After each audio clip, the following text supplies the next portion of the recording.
Olha, filho, tu já leste minha história, que eu deixei um trono de glória pra morrer por ti. Lá na rua central de Jerusalém, cada passo que eu dava, a marca do meu sangue ficava também. Uma coroa de espinhos me colocaram e com cravos pontiagudos naquela cruz me pregaram. Uma lança afiada me transpassou nesta hora de agonia, até o meu pai me desamparou.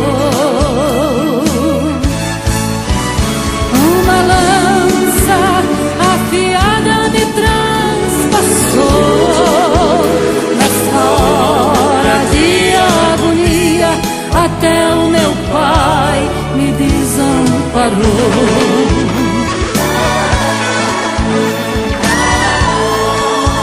Nesta hora, meus amigos me desprezaram. Até Pedro, por 3 vezes, me negou. Lázaro, o amigo que ressuscitei, procurei com os meus olhos, mas também não avistei. Tudo isso eu passei por te amar,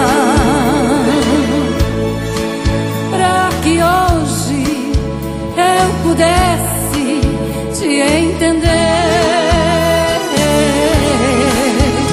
Teus problemas todos posso resolver, basta somente crer que a solução já chegou pra você.